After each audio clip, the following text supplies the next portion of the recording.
Welcome to Tackle Dummies pod with Jeff and Ckaz. What's going on, guys? We got episode 4. Episode 4 comes after 3. So we're going to start off. We've had some struggles for podcast guys. We haven't really put out that many podcasts. Yeah, tough tech side of things. I think you all saw our emergency press conference after last week's episode, but we think we've got it figured out. So hopefully smooth sailing from here on out.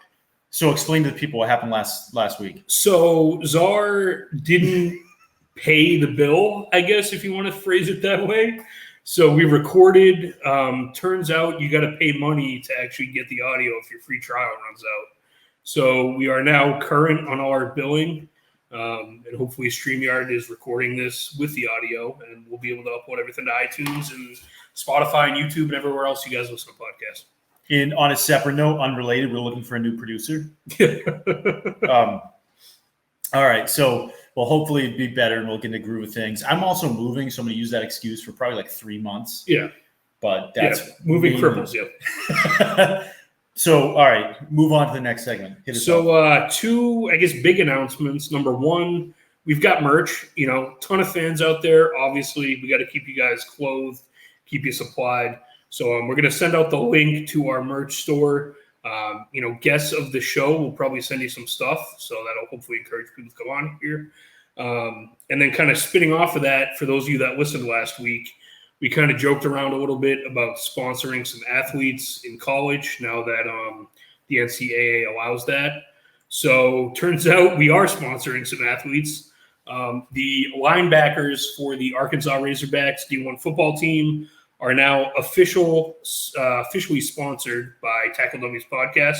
So Grant Morgan, Bumper Pool, Hayden Henry, really a solid linebacking group. They're gritty guys. They're hard-nosed guys. They kind of fit in with what we like, what Jeff likes out of fullbacks. Grant Morgan, Bumper Pool, top 5 in tackles in the SEC last year. Bumper Pool is the coolest name. Yeah, probably the coolest name in college. And then Hayden Henry, if that last name sounds familiar.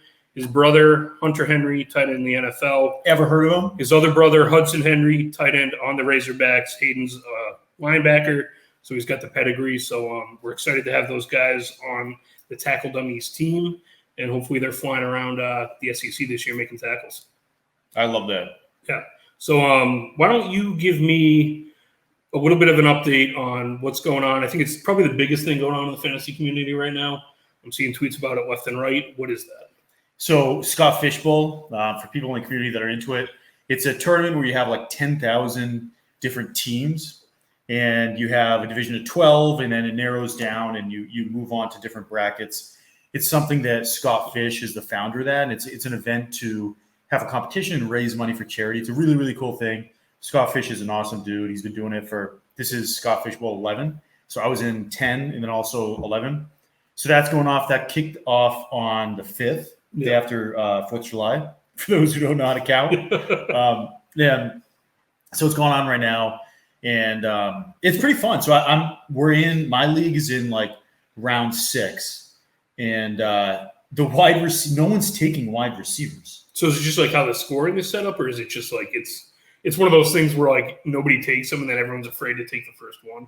So it just like continues. It's kind of like so they do it like you get points for first downs, you get points for completions. There's like if you're a quarterback, you get negative points if there's incompletion. Yeah. So there's a lot of weird nuances, which is really fun. But like I grab wide receivers early. I'm almost always running backs early. Yeah. Always. Like I punt on wide receivers. In this example, I've been going heavy on wide receivers, and like no one's grabbing them. Like so you're zagging or everyone's zagging, which is almost like. Is great if it works out, or you just look like the biggest idiot if like right out of the gate you stink. Exactly. And if I stink, it's just a joke. It's a gig. Yeah, you're the receiver guy. That's your thing. So that's going on right now. So it's a lot of fun. So there's a lot of tweets about that, and it's kind of funny because like if you're an outsider and you're not familiar with it, like no one really explains it. But it's all over Twitter. So that's where I'm at. Like the first batch of Scott Fishbowl tweets came out as like people were getting invites and getting put into their divisions. They're like, all right, I kind of know what this is. It seems like a big tournament. And then now that people are drafting, like my timeline, and I don't even follow that many people in the community. My entire timeline is just people's draft order, like who they picked, people getting feedback, which is kind of cool that everybody's that excited about it. I think for me as an outsider, the coolest thing is just that they're themed divisions.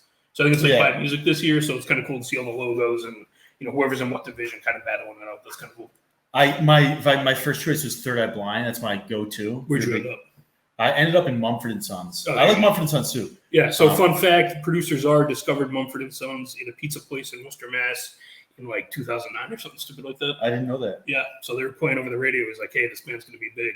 That's cool. Hey, Czar, cut that. We don't want to say anything positive about you today. Yeah, so even though they're on the radio, I guess they hadn't hit it big yet. I like that. Yeah, I like that. Let's move on to next segment, Read yep. React. So let's kick it off. Something we've been doing weekly here. Pretty good feedback on it. So I'm going to share a couple trending stories. First one I've got, this is going to be close to your heart as a Pats fan. So N'Keal Harry officially requested a trade, I think yesterday or today. Thoughts on that? I think it's a good move. I mean, the thing is, like, the Pats don't have the best history in drafting receivers. Yeah, nor anybody in the first round. So, but I think he's seen like 85 targets in 2 years, something like that. So I think that he deserves a fresh start. I mean, like, I don't think that he clearly is who they thought he was when they drafted him. But I think the Pats also have a really difficult system. Do you think he clicks wherever he lands? Like, is he over under 3 more years in the league for N'Keal Harry? That's a really good line. I'd say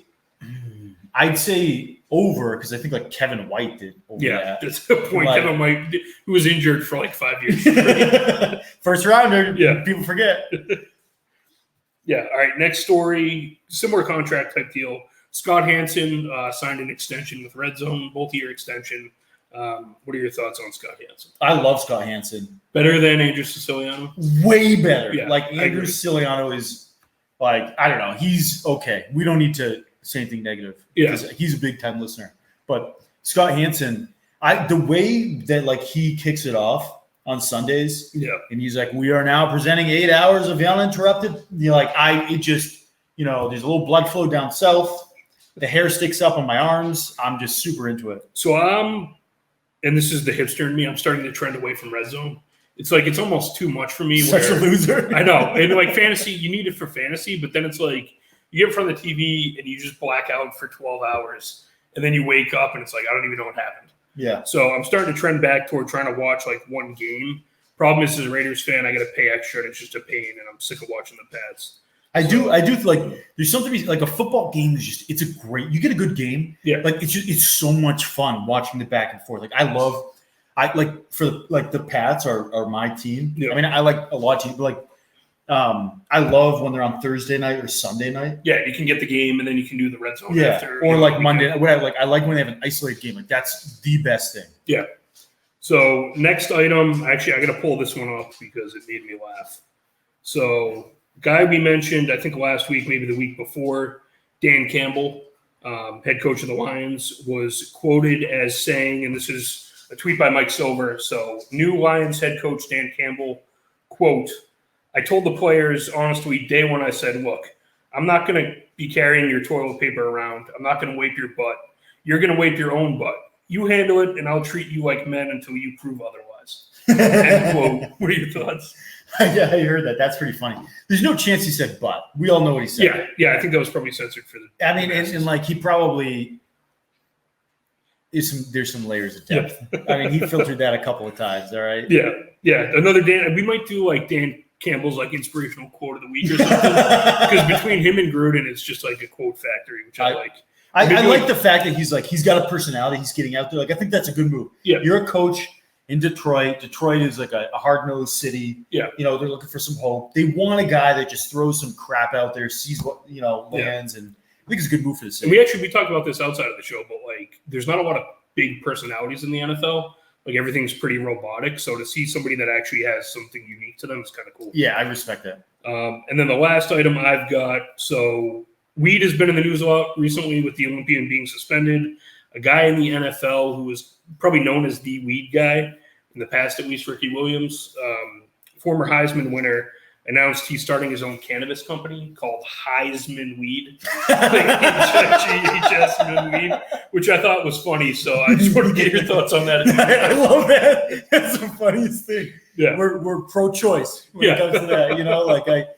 the reality is there's so many worse things out there, and a lot of these players are kind of doing like the prescription drugs. And I think there's a lot of bad things happening that have very serious consequences. So I think marijuana is a healthy alternative for people who want to do that. Yeah. So I'm all for that. And also that's a killer name. Yeah. And he was like ahead of the curve. He got kind of crucified for it a little bit, like blackballed from the league, but he was ahead of the curve on all that stuff. So good to see a funny name like that. Good to see he's doing well. Did you see like when I don't remember who it was, but someone, I don't know if it was someone that wrote a biography or like interviewed him or whatever, was like messaging with Ricky Williams back and forth. And Rick Williams was like, hey, I'm in like Asia somewhere. Yeah. If you can find me. Yeah, and he like walked up to him just sitting on a beach. Yeah. I forget who it was. I remember reading that same thing. That was so cool. Yeah, he just like landed on a beach and started asking around if anybody like had seen Ricky Williams.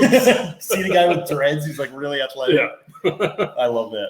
Cool. I've got one read and react for you. All right, send it my way. Actually, I've got two. I changed my mind. So thoughts on J.K. Dobbins. And let me preface this by saying, so like I wrote an article about J.K. Dobbins. I'm pro J.K. Dobbins. I really like the Ravens. They have an awesome rush attack. They were top 2 in rush attempts and rush yards the past 3 years. Yeah. And he finishes RB2 on 40% of the total carries last season. And he was 3rd in yards created per touch. So when given the opportunity, they have a good O-line. But beyond that, he is excellent regardless of the line. So where do you stand on J.K. Dobbins? So I think he's like a safe pick, I would say. Like, he's going to get touches. They run the ball constantly. I don't think he's going to get like the lion's share between Lamar Jackson and Gus Edwards. I think they're going to divvy those up pretty evenly. People get banged up. So I think overall, I don't see him getting like a big volume of touches, but I think he'll probably get the goal line chances that Lamar doesn't get. I think he's a pretty explosive player. I think, he broke off a couple of decent runs last year. So I think he's pretty safe. The only thing I would say, and I haven't followed him as much in the NFL, but he was never like a big receptions out of the backfield guy. He was very big in college. He was not big in the NFL. Yeah, so I had that flip. So last year, I think it was like, I want to say he had like the lowest 25 targets or something small like that. So if that picks up, I don't know where he's being targeted, but I think that's the only thing that's going to increase his value. I think as a runner, he's kind of where, maybe 1,000 yards, a little less than that, 8 touchdowns or so. That'll probably be what you get out of him. Yeah, I think that's. I'm all for him, but that's a fair counter. Yeah, that's a fair counter.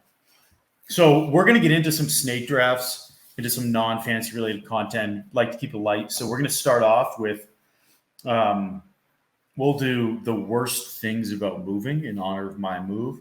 So we're going to do 4 rounds, so 8 total picks. We're going to go back and forth snake draft. So let's start off with. Do you want to start? Yeah, I'll go first. Okay. So for me, and this might be kind of an ambiguous pick, the worst thing about moving, the worst phrase to hear when you're moving is it's not heavy, it's just awkward. I put that down. That's my number one, because it's always heavy and it's always awkward. And it's like usually you hear that right before like you're walking upstairs flights, and there's like some dresser that they're not going to use. Yeah. And whoever's moving always says, "Don't worry, it's not heavy; it's just awkward." Yeah. So that's like a death sentence. As soon as you hear those words, that is a go-to. 10 to 15 minutes are going to be miserable. And you hear that? That's like I'm going to slam on the walls, and I just don't care. Yeah. That was a good one. I'm going to go with. I've got a number 1 pick, but I'm going to save it because I don't think you're going to pick it. I'm going to go with packing. Like the physical moving, I don't mind. It's the packing that gets really challenging, and it's like. You need the small boxes for the heavy stuff. You need big boxes for light stuff like clothes. And it's a whole thing. Like packing is the most time consuming. Yeah, and like finding boxes, like if you pay for them, you feel like you're getting ripped off.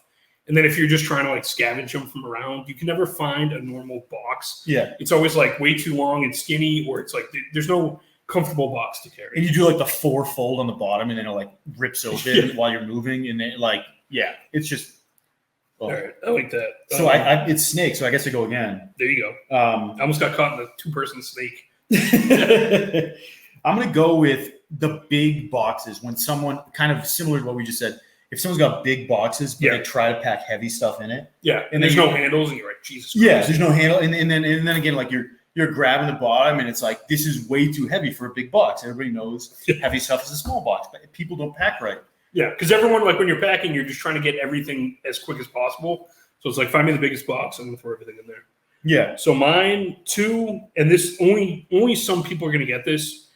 Having a truck, being the guy with the truck in a friend group, is the worst. You're the guy with the truck. Know, whenever somebody's going to move, they're like, "Oh, Ckaz has a truck. Let's call him up. Let's get him in there." That's me. Maybe you get beer, you get pizza, something like that. The trade's never equal. And then when you're the truck guy, everyone's like, "All right, we're just going to throw it all in." Nobody thinks about straps to tie anything down, anything like that. So, truck guy, you got to be prepared. If you got friends, especially like around college or right out of college, your next 3 to 5 years, it's like 1 to 2 moves a year, regardless. Yeah. So being the truck guy is tough in a moving situation.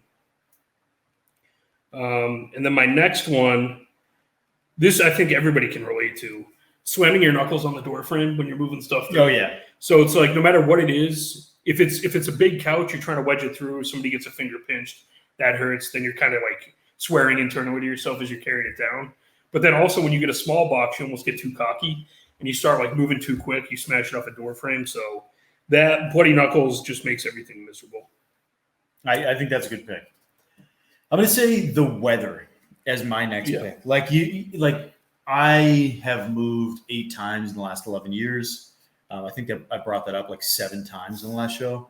Yeah. But when you get a muggy day, it's the worst. Like you want to be done. You're tired before it starts. The worst. Yeah, weather's tough. This is another college thing. But it's like college, you're moving in August, September, the hottest time of the year. Or, if you're right out of college, you have a college apartment, it's usually in the worst spot ever. Yeah. Because it's cheap. So, yeah, weather is tough.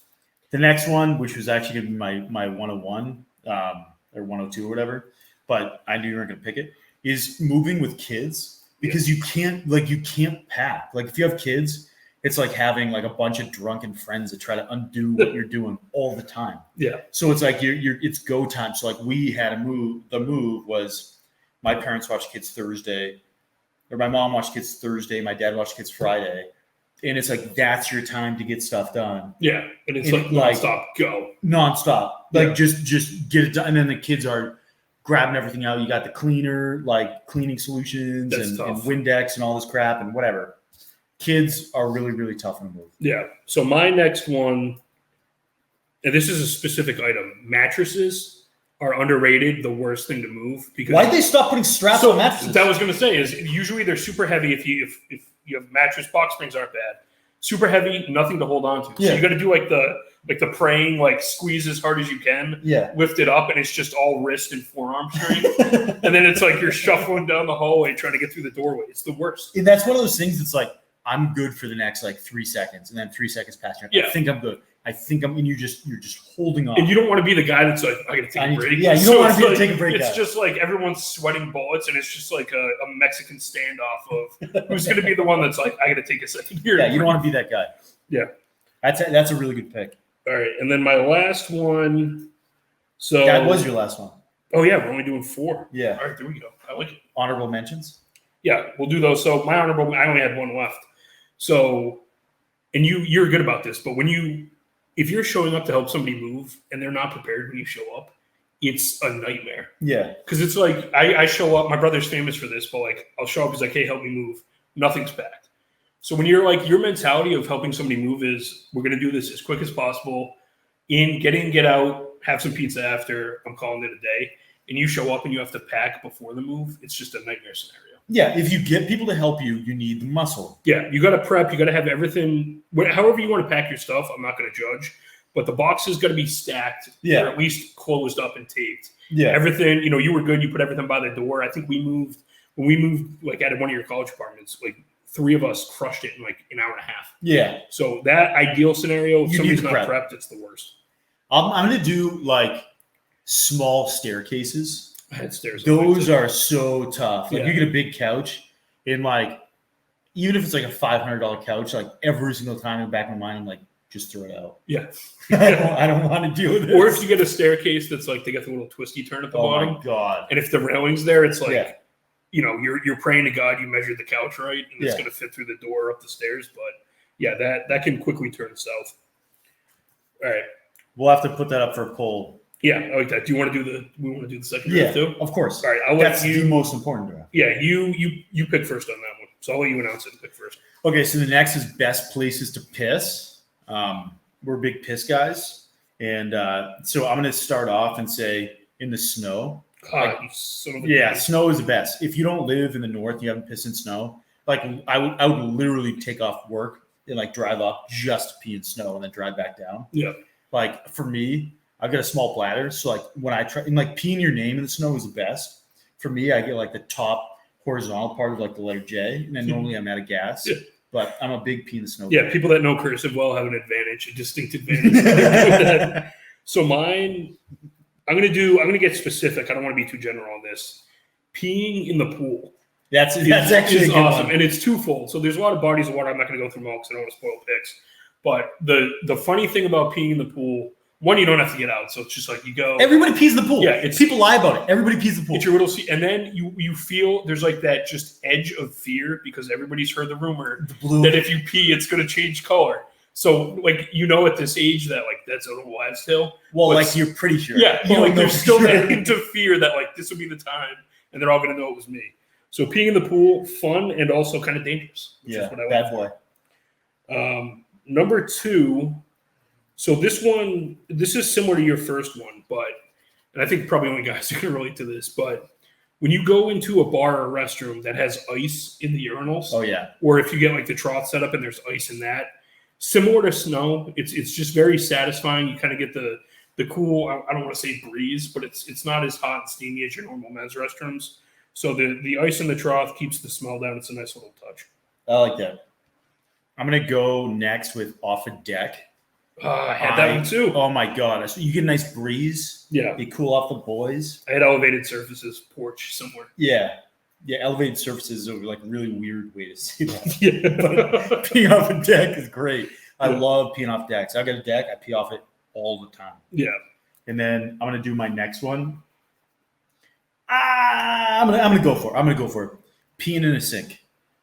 This is where we differ. I love peeing in a sink, and I put a pull out like a month ago. And I put sink as an option, and everybody was, "Oh, you're such a weirdo," but it got 7% of votes. Yeah, so peeing in sink is a really nice thing. You're a little bit taller than me. Height definitely plays a factor in sinks, but then also it's like, man, I'm like, if you're gonna pee in the sink, just usually there's a toilet right nearby somewhere. I will bypass a toilet to pee in a sink. It's like an old-fashioned urine. It's like a manual urine. Yeah. Peeing in a sink, you get the water running. It's just like I'm a bad boy. I can't help it. I pee in a sink. I can respect that. So my next one, this is an easy one, shower, peeing in the shower. So if you don't pee in the shower, if you say you don't pee in the shower, you're lying, number one. But like getting up, hopping in the shower, peeing, you don't have to do anything. It cleans you as you go. It goes down the drain. The drains all go to the same place. So peeing in the shower, save water. If you're an environmental person, I think that's a pretty easy one. I'm going to do... Whoa, snake, buddy. I just saved you. So this one I saved for last. I knew you would never pick this one, and I don't know if this is going to translate at all. Peeing in elementary school as an adult. That's a weird one. Because, and it sounds creepy, but like when you're everything's miniature in the bathroom, so you feel like a giant. Like the urinals are all super small, the sinks are all super low, everything's tiny. So it's as close as you're ever going to get to feeling like a giant person. What circumstance have you been in an elementary school as an adult? Youth. Well, I say youth, but like rec basketball. If you play that in like high school. Okay, all right. So like you play at the local elementary school, but not like as a. No, I'm not gonna stroll into an elementary school. Let's just clear that out. All right, and that's why I was afraid it wouldn't translate. Like I don't know if maybe parent-teacher conferences or something for you. Where it's like, you got to go. Well, it's like, all right, I get that. It's like the analogy, like Corona makes these Coronitas, these tiny beers, and like I love to have that because it makes me feel like I'm a giant. Yeah, like you hold it, if you get like the little cans, your hand. Mini sodas. Yeah, mini sodas. So it's the same concept, just with pink, and that's not going to play well on a graphic, but anybody that listens is going to get what I'm talking about. That's like the small Tootsie Roll, which that was actually my nickname in high school. But like that's another thing where you feel like a giant. Yeah, exactly. Anything mini where you can feel superior to everybody around you, that helps. I like that. Right, I'm going to go with the next one of there's kind of overlap, but I got to do it. It's just like peeing outside. Yeah. I'm grilling. I'm going to pee. I'm outside. I want to pee. My son's learning about that, and I love it. He's like, hey, we're outside. I'm just going to pee. We're at the playground in Leicester. I don't know if you want to admit this. We were at Leicester. I shouldn't say town names. It's Schmester. And I took the kids to the playground, and part of the move, I got the kids out of the house. Caitlin was doing some packing, whatever. And he's like, we get there, and he's like, I got to pee. And he's not one of those kind of kids. Like, he's not like the stuff. Like, he's prepped. He knows, like, I got to go when I'm going somewhere. And he's like a camel. He's not like his father. So he's like, I got to pee. And I'm like, all right, like, I guess just go in the corner. And he's dead. And, like, there's other families there. Like full playground. We made a decision. All right, I'm not driving home because we just got there. Like, we're going to spend two hours here. Yeah, and I'd say the nice thing about peeing outside is, like, you get almost like you can feel like God a little bit, where it's like if you see an ant or something on the ground, it's like, am I going to ruin this guy's day? You know, this guy has no idea what's coming. Do I aim at him? Do I not? Do I just pee on the tree? It's a nice freeing. It's a nice thing. You pee in the grass. You pee next to a tree. It's a good. You get a nice little breeze going. Everybody's happy. So that's our snake drafts. I think I have one more because I went first. No, that was 4. Didn't we do 4? I've been writing them down as we go. You had snow, deck, sink, and outside. Oh, you're right. Yeah, right, see? We're good. I messed up the first one. You get the second. So we'll tweet those out, pick a winner. I don't know. We'll have to put some bet on it or something at some point. We should start doing bets on the poll. Yeah, next week or next snake draft, we're going to put something on the line. I like that. So we're going to move now to a segment. I think we debuted it last week. But, again, got good responses. Football for Dummies. We share our stupid ideas that come out of our brains that end up kind of making sense, at least to us. See what you think. So you want to kick this one off? Or you want me to go first? You go first. All right. So mine. So this has been brewing in my brain for a while. So I don't know how many years ago it was, but they moved for player safety, which I get. They moved the kickoff spot up to the 30-yard line, and now everybody's kicking touchbacks. So they took the kick return, which was one of the most entertaining parts of any game, the most electric parts. Guys like built Devin Hester, Dante Hall. If you want to go way back, Desmond Howard, like guys built careers off returning kicks, and it's basically been eliminated. But they still do the kickoff, which to me is stupid. I think I looked up a stat earlier. It was like 28 of the 32 teams have touchbacks over 50% of the time. In the top teams, it's like 90% of the time. So how do you make the kickoff more exciting? Do you move the ball back? No, because then people are going to complain, oh, it's not safe. So my dumb idea is if you kick off and the opposing team catches the ball with both feet in the end zone, they get the ball to 50. So you either have to drill it and hope you kick it out the back of the end zone, or you kick it short and guys are returning it. So I think that's an easy way. It keeps player safety. It encourages people to return kicks because in theory, if you kick it shorter, you're thinking you're going to stop the guy before the 50. And it adds an element of, like, at the end of the game, a team goes up late with the score. The kicker screws up, doesn't kick it hard enough. They catch it in the end zone. They're at the 50. That's like a Mario Kart move. Yeah. Player last. Like the blue shell. Yeah. Exactly. So it keeps things entertaining. It gets the kick return back. I don't think it translates to punt returns really, but it at least gets some excitement back because, and this is like the classic NFL branding, touchdown, extra point, commercial, kickoff, commercial, then they start playing again. 90% of the time that kickoff's just going out of bounds or it's going through the back of the end zone. So there's like 30 seconds where you watch a guy kick a ball, nothing happened, and then you go right back to commercial. So that's my dumb idea on how to fix kickoffs. Okay. Is that the only dumb idea? Yeah, that's the only. I stick to dumb. Well, I guess it's football. Yeah, these are one idea. I'm assuming you got 2. I've just got one. So I am gonna pivot. I was thinking about this. My team name from a few years ago was Fart Bag. Yeah. And I just think those are like super funny. You get these like little pouches, and there's a silicone packet, and you squeeze it, and it like blows up, and it smells like farts. All right, if you didn't know what fart bag means. Pretty self-explanatory. I think that teams should be allowed to use like 5 fart bags per game on the field, wherever they want. I like that a lot. Anybody can use it. You're on the line of scrimmage, or how about this? You get a red zone. 1st and 10. Yeah. You throw a fart bag down, maybe you throw it at the linebacker, see what happens. I like that. Or like a game-winning kick. You still got a couple fart bags left. You just launch with the kicker. Yeah. He's sniffing farts. I mean, that's just... I like that idea a lot. That's incredible. A good one. And that's easy to implement, too. Fart bags exist. You just got to throw them on the field. Yeah. Clean up. I like that one. Did I ever tell you the story about the fart bag that happened when I was a kid? Yeah, the vacation one. Yeah. I got to tell this. We got to through this. So when I was a kid, I was probably like, I don't know, like 12 years old. I went with my dad's family. And so we had maybe like 20 of us and all the cousins and the parents. My Nana was there. And we were in Maine on vacation. And we stopped in like one of those joke stores, like gag stores. And me and my cousin that was like 2 years older than me, it's like one of the first times you go into the store, like going into a magic store. And you're like, what's this? What's this? What's this? First time I ever saw fart bag. Which is like a life-defining moment. Life-defining moment. For a young, young kid. That's arguably the greatest moment of my life, including marriage and kids. So, like, we saw these fart bags, so I'm like, I have to have a fart bag. Yeah. So we bought these fart bags. We're giggling. We don't really know what it is, and we see there's a pouch. So we're like, click the pouch. Nothing happened. Yeah. So we're like, all right. We keep going. Nothing happens. So we dropped the fart bag. We littered. I'm not gonna lie, hand up. All right. Not a big fan of littering. I did it. I've done it. Not proud. We littered. We put the fart bag down. We're walking. We're 30 feet away. We look back, and there's a couple that's walking with their baby in a stroller. And then we're 40 feet away, and they start getting closer. We're 50 feet away. They start getting closer, and this thing starts to fill up just a little bit. Yeah. We look back. It starts to fill up just a little bit more. We look back. They're 10 feet away, and this thing is starting to, like, burst at the seams. And we're moving forward. My entire family's looking back, all right? We look back. And the father, so it's like a father, a wife, or a mother and their husband. I butcher that. A father, mother, and a kid. Yeah. So the father picks up the fart bag and it blows up in his face, like literally in his face, just.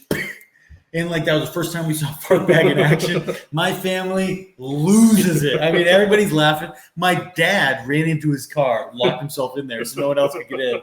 And we're running up the stairs. My Nana's cackling like an old witch. I mean, it was just like the funniest thing ever. The timing was the greatest thing. Yeah, and somewhere there's somebody telling that story from the other perspective. These people fart bagged us and took off. Yeah, fart bags, put them in the NFL. All right, let's move to close the show somewhat. So good vibes only. We share good stories we got from our life around the NFL or whatever it may be. So I'll let you go first. Okay, so it starts off a little tough. I didn't tell you about this, but today, so my daughter is going to summer school. So she's a special needs kid. So we try to get her in school as much as we can. And it was her first time with summer school. So we just moved. We're at a new house. We get new bus drivers. We get the bus driver coming today. My address is like not searchable on most GPS websites. So it's like, it's always a conversation, whatever. Anti-government guy. I get it. So the bus driver comes, picks her up. I get a call from my wife at like 12:30. And she's like, Nora was supposed to be home at 11:30. She's not home right now. Oh, jeez. And we start freaking out. And it's like, that's my daughter. She can't communicate. She's 3. She's a baby. Yeah, that's terrifying. So we're calling the school. No one answers. We're calling the head of the transportation. No one answers. And we're freaking out. I can't think, and one of the old bus drivers from the previous house we were at, I'd exchanged phone numbers with. Yeah. So that we could like communicate in the mornings, whatever. And, so Deb, the bus driver, is a hero. I text her and she's like, I'm on it. She's making phone calls. She's figuring things out. And she hooked us up. Deb, the bus driver, lifesaver, texts me back right away, figures it out. Finally, the principal calls Caitlin. Turns out they told us she was going to be home at 11:30. Summer school is extended until 12. Oh, they didn't. So she didn't come back till 12:30. So everything worked out fine. But for a second there, I mean, it's like we're calling the police. Like, I'm driving. I'm banging down doors. Like, this is my nightmare. Yeah. Deb, the bus driver, I appreciate you. You're the best. Yeah, shout out Deb. So mine, 4th of July weekend, obviously last weekend. So we have a family vacation spot we go to. Actually, funny story. You and I vacation like 5 minutes from each other. Like less than a mile. Yeah, our entire lives and didn't know it until like within the last couple of years. And we've never seen each other. Yeah. We're always like, hey, let's hang out. Yeah. We're there at the same time. We never hang out. So we went down this weekend. My brother, who lives out in Idaho, flew in with his kid, his family. My other brother was in from Boston, my aunt's uncle. So it was probably the first time in a couple of years where like everybody was together. And weather was rough, but like we just spent the entire day hanging out, doing whatever. So always cool to spend time with family, especially as you get older. It's less frequent, I would say. So cool weekend. Had a good time. Hopefully Labor Day, something like that, same thing happens. I like that. But we'll now move into our last segment. So we kicked it off last week. Our superhero send-off. I'll let Jeff kind of introduce our guest who'll be sharing their story this week. All right, so we have the Superhero League, Fantasy League that I'm in. We talked about Brandon Brown last week, and we have Matt Borkowski this week, and he shared videos. So we're going to turn it to Matt. Perfect. Hi there, my name is Matt Borkowski, and I am just grateful for the opportunity to join the Tackle Dummies podcast today. I've been a fan of fantasy football for only about 5 years now, and it really started as some friends noticed how depressed I often was as a Detroit Lions fan, but how much I liked football. So they invited me to join so I could be good friends with them and also have something to look forward to come week 3 or 4 when my Lions are already way out of it. And I've enjoyed it since. I'm also grateful for the chance to share my story with you all today. About 10 years ago, after our last daughter was born, my wife and I both felt called to help children in need. And a lot of that stems from her being a kindergarten teacher and seeing so many young children just struggling with family situations, in and out of homes, and those things. And so we started foster care. And over the last 5 years, we've had 5 different children in our home, and from various backgrounds. And recently, we're just very blessed, led by the Lord, to adopt our son. So we now have an official Borkowski son, Jacob James Borkowski. We're just thrilled to have him join us. And through that, we also just really support the Texas Baptist Children's Home. I now live in the Austin, Texas area, and through them, we've been able to support and help out children and family in need, in rough situations, dealing with trauma, like our son Jake. And just praise the Lord for my wife's dedication and in training in a lot of these areas to really help him learn that he's safe, help him learn how to use his voice to give what he needs, and for us to share that love with him and other people through the Texas Baptist Children's Home. So thank you again, Tackle Dummies Pod. Grateful to be with you, and I hope you all have a wonderful day.